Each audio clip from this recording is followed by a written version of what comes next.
नमस्कार दोस्तों।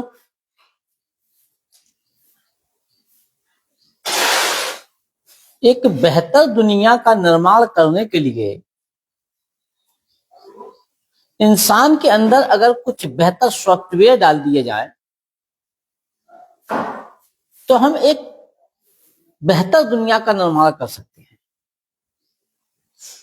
जैसे आज से 20 साल पहले जब कीपैड वाला मोबाइल हमारे हाथ में था, कीपैड वाले मोबाइल से लेकर के आज जो टच स्क्रीन वाला मोबाइल हमारे हाथ में है, इंसान ने इस मोबाइल के अंदर बेहतर सॉफ्टवेयर इंसर्ट कर दिए, जिससे आज उसी मोबाइल की गुणवत्ता बेहतर हो गई, क्वालिटी बेहतर हो गई, उसके अंदर जो फीचर्स डाले गए उसकी वजह से उस मोबाइल की गुणवत्ता अच्छी हो गई, उसमें सुधार आ गया। ऐसे ही अगर इंसान के अंदर बेहतर सॉफ्टवेयर डाल दिए जाए तो हम इस दुनिया को भी बेहतर बना सकते हैं। लेकिन इसके लिए हमें पहले ये पता लगाना पड़ेगा कि इंसान के अंदर बीमारियां क्या हैं। जैसे जब हम बीमार होते हैं तो हम डॉक्टर के पास जाते हैं।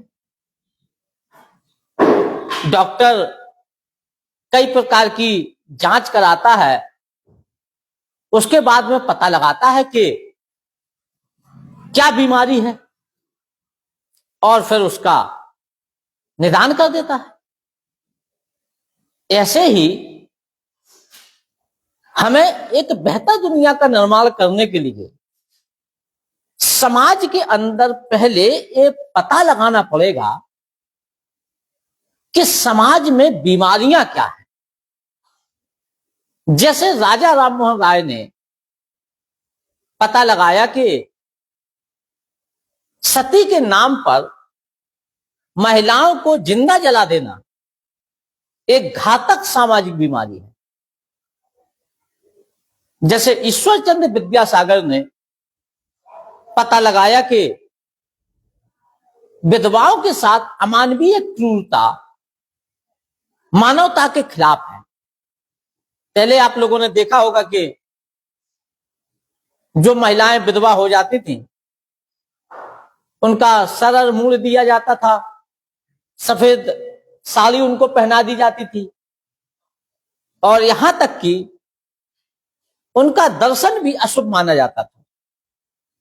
तो जैसे राजा राममोहन राय ने पता लगाया, जैसे ईश्वरचंद्र विद्यासागर ने पता लगाया, जैसे डॉक्टर बी.आर. अंबेडकर ने पता लगाया कि अस्पृश्यता,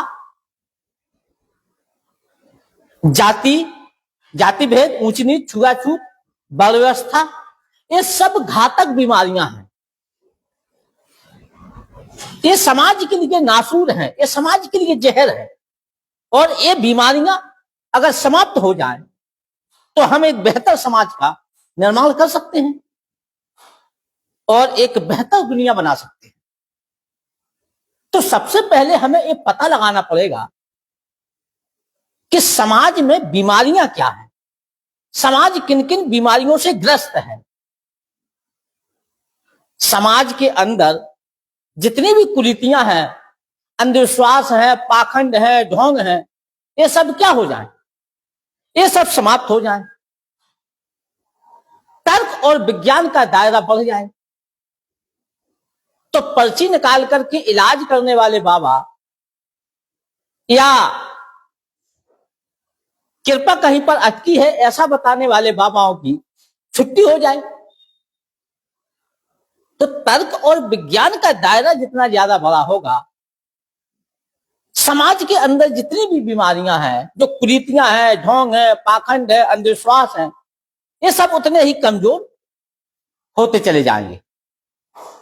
तो एक बेहतर दुनिया का निर्माण करने के लिए हमें सबसे पहले ये पता लगाना पड़ेगा कि समाज के अंदर बुराइयां क्या क्या हैं और तब फिर उनका इलाज किया जा सकेगा। जैसे हमारे समाज में तो कई प्रकार के ढोंग, पाखंड, अंधविश्वास,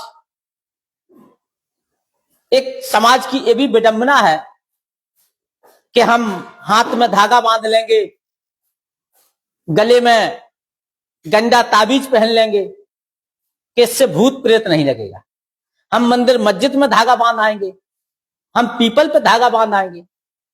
यानी कि मंदिर मस्जिद में बांधे गए धागे पर, पीपल में बांधे गए धागे पर, हाथ में बांधे हुए धागे पर तो विश्वास है, लेकिन अगर विश्वास नहीं है तो हमें खुद अपने ऊपर विश्वास नहीं।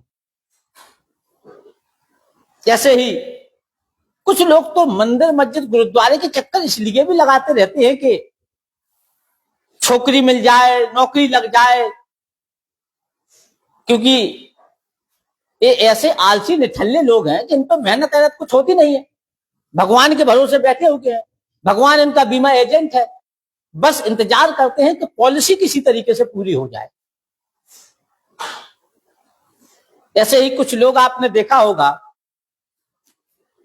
कि टैक्सी टेम्पो वाले उसके पीछे एक लाइन लिख देते हैं कि बुरी नजर वाले तेरा मुंह काला, एक काला जूता लटका देते हैं कि इससे उसकी टैक्सी टेम्पो को बुरी नजर न लगे। अच्छा, कभी आपने BMW, मर्सिडीज और ऑडी के पीछे लिखा हुआ देखा है कि बुरी नजर वाले तेरा मुंह काला? अगर हमें नजर लगानी ही होगी तो हम BMW या ऑडी को लगाएंगे, ये टैक्सी टेम्पो को नजर कौन लगा रहा? ऐसे ही हमारी कुछ माताएं बहनें, काला कलूटा बच्चा पैदा होगा, उसी पे उसको काला गठूला लगा देंगे कि उससे बच्चे को बुरी नजर न लगे। भाई सलमान खान, ऋतिक रोशन सिक्स पैक दिखाते घूमते रहते हैं, इनको किसी की बुरी नजर नहीं लगती। कुछ अमीर लोग समाज में, जो अमीर किस्म के लोग हैं, एक छोटा सा मकान बनाते हैं और उसी मकान के आगे एक राक्षस बना देंगे काला सा, एक हांडा लटका देंगे उस पर ताकि मकान को बुरी नजर न लगे। वहीं बुर्ज खलीफा, एफिल टावर, इन पर कोई हांडा या इन पर कोई राक्षस नहीं लटका हुआ है।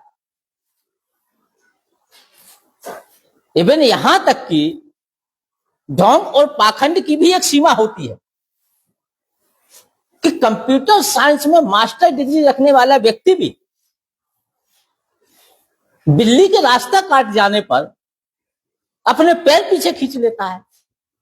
छेक की गणना हमारे यहां शुभ और अशुभ में होती है, और अपने आप को नैतिक कहने वाले कुछ लोग जो पेड़ पौधों पर भी जल चढ़ाए आते हैं, गाय को भी माता कह देते हैं, उसके पैर छू लेते हैं, पेड़ पौधों के पैर छू लेंगे, पत्थरों के पैर छू लेंगे, लेकिन वहीं इंसानों के साथ जाति के नाम पर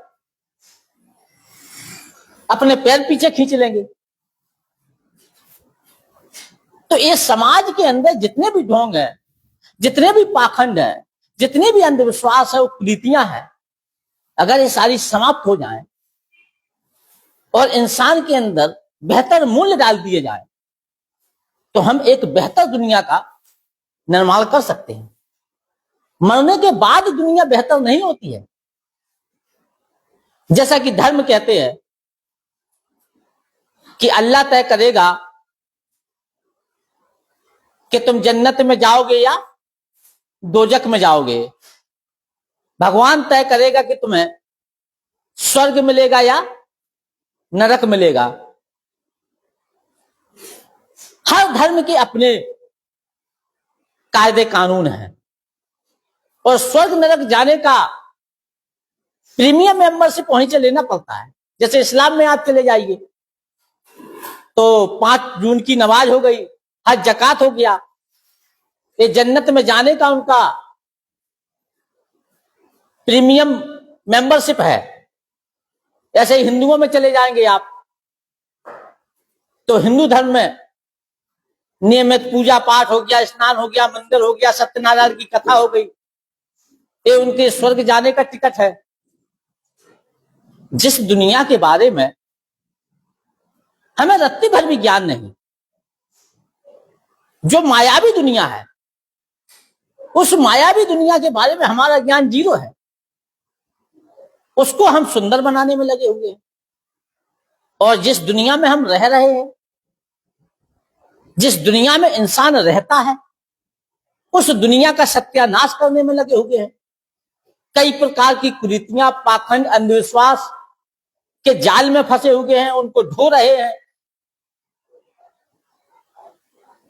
तो जैसे जैसे ये जितने भी समाज के अंदर जो बुराइयां हैं, इनकी अगर पहचान कर ली जाए और इन पर चोट करके इनको समाप्त कर दिया जाए, तो हम एक बेहतर समाज का निर्माण कर सकते हैं। यहां मामला सिर्फ ज्ञान भर का नहीं है। अगर आप ये समझते हो कि सिर्फ ज्ञान आ जाने से सामाजिक बुराइयां दूर हो जाएंगी, तो जैसा मैंने पहले कहा कि कंप्यूटर साइंस में मास्टर डिग्री रखने वाला व्यक्ति भी बिल्ली के रास्ता काट जाने पर अपने पैर पीछे ना खींच लेता। एक आईएएस अधिकारी जिसके पास में ज्ञान की कोई कमी नहीं है, लेकिन फिर भी घूस ले लेता है। मालूम चला कि दहेज लेकर के शादी कर रहा है, करोड़ों रुपए दहेज में ले रहा है। जिसके ऊपर भ्रष्टाचार रोकने की, दहेज प्रथा जैसी सामाजिक कुरीतियों को समाप्त करने की जिम्मेदारी हो, मालूम चला कि वही घूस लेकर के बैठा हुआ है, वही दहेज लेकर के बैठा हुआ है, जबकि उसके ऊपर उसको समाप्त करने की जिम्मेदारी है। तो जो सामाजिक बीमारियां हैं, जो सामाजिक कुरीतियां हैं, ये केवल ज्ञान आ जाने भर से दूर नहीं होंगी। यहां मामला सिर्फ ज्ञान का नहीं है। सामाजिक बीमारियों को दूर करने के लिए ज्ञान एक शर्त हो सकती है, एकमात्र शर्त नहीं हो सकती है कि सिर्फ ज्ञान आ जाएगा तो हम मास्टर डिग्री रख लेंगे, फला यूनिवर्सिटी कॉलेज से पढ़ लेंगे, तो हमारे दिमाग से बीमारियां जो दीमक की तरह लगी हुई हैं, ये खत्म हो जाएंगी। बुद्ध, नानक, कबीर तो किसी यूनिवर्सिटी या कॉलेज में नहीं गए थे, उनके पास तो कोई मास्टर डिग्री नहीं थी, लेकिन इसके बावजूद भी वो दुनिया को एक बड़ा आइडिया दे गए। तो यहां मामला सिर्फ ज्ञान का नहीं है कि ज्ञान आ जाने भर से सामाजिक बीमारियां दूर हो जाएंगी, सामाजिक कुरीतियां दूर हो जाएंगी। जो सबसे ज्यादा ज्ञानी है वही स्कूल, कॉलेज, यूनिवर्सिटी में द्रोणाचार्य बने बैठे हुए हैं। मामला यहां पर बेहतर मूल्यों का है, बेहतर समझ का है, बेहतर अंडरस्टैंडिंग का है कि आपके अंदर कितनी बेहतर समझ है, कितनी बेहतर अंडरस्टैंडिंग है। कभी कभी आपने देखा होगा कि एक अशिक्षित व्यक्ति भी मास्टर डिग्री रखने वाले से ज्यादा समझदार होता है। तो समाज के अंदर जितनी भी सामाजिक कुरीतियां हैं, जो बीमारियां हैं, ये जैसे जैसे समाप्त होंगी, वैसे वैसे ही हम एक बेहतर दुनिया का निर्माण कर पाएंगे।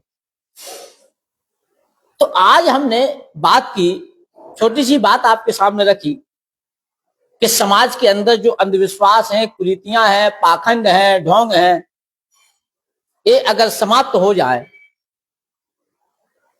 तो हम एक बेहतर समाज का निर्माण कर सकते हैं।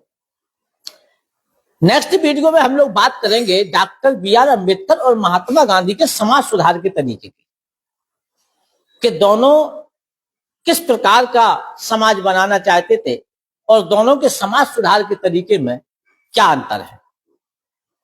आज के लिए बस इतना ही। धन्यवाद।